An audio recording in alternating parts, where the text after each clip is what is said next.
ভাইজান, তুমি এখন এনে বই আছো, ঘুমাইতে যাও নাই? আমার ঘুম আইতেছে না, তুই যাই ঘুমা।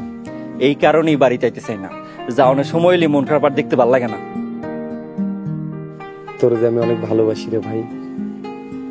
আব্বা আম্মা যখন মইরা গেল, তুই তখন অনেক ছোট।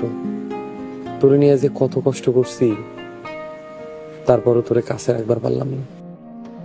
ভাইজান, এটাই দুনিয়ার নিয়ম। আমার এমনও মনে পড়ে 10 বছরের ছোট্ট আমি, তুমি মায়ের লাশের পাশে দাঁড়াইয়া কান্দাস। আমি স্কুল থেকে আসলাম। মা গো, তুমি কই গেলা মা? তুমি আমগো ছেড়ে গেলা গা মা? ও মা, তুমি কথা কও না কা মা? ও মা, তুমি কথা কও না কা? বাবা নাসির, কান্দিস না বাবা, তোর মা তো মরে গেছে রে বা, তোর মায়ের নাই, তোর মার লেগে দোয়া কর।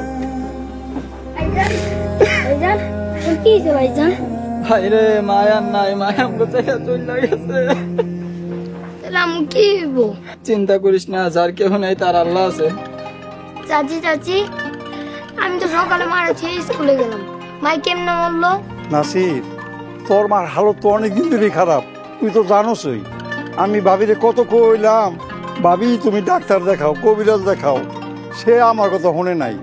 সে যদি সময় মতন ডাক্তার দেখাইতো, কবিরাজ দেখাইতো, তাইলে হয়তো সে আর মরতো না, হয়তো বাচ্চা থাকতো। সকালবেলা হাঁপানি, শ্বাসের টান উঠলো, এরপরে দমটা বাইরে গেল। এমনি বলা ঠিক না। আল্লাহর মাল আল্লাহ লয়ে গেছে, ওনার যত কোনো হাত ছিল উনি বাইচা ছিল। আল্লাহ গো, এই তিন পোলাপেন দুইটার এখন কি হইব, কি খাইব? ওর মা বাসা বাড়িতে কাজ কাম কইরা পোলাপেন দুইটারে দুই বেলা একটু খাওন দিত, সরকারি স্কুলে পড়াইতো। এখন এই পোলাপেন দুইটার কি হইব, কে দেখবো বলে? আমরা ওনার জন্য দোয়া করি, আল্লাহ যেন ওনাকে বেসনে শোধ করে।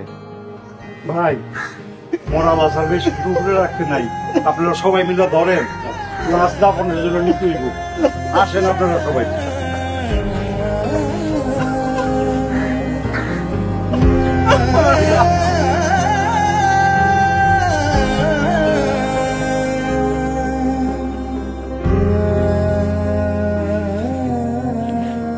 ভাইজান, তুমি না থাকলে হয়তো আমার ভিক্ষা করে বেঁচে থাকতে হইতো।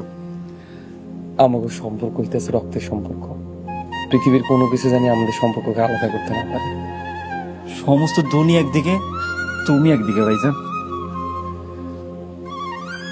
যাও ভাইজান, ঘুমাই পড়ো, অনেক রাইত হচ্ছে। আচ্ছা তুই আগে যা, আমি যাইতাছি। না, তুমি আগে তাড়াতাড়ি যাও, ঘুমাই পড়ো, যাও। আচ্ছা যা, আমি যাইতাছি।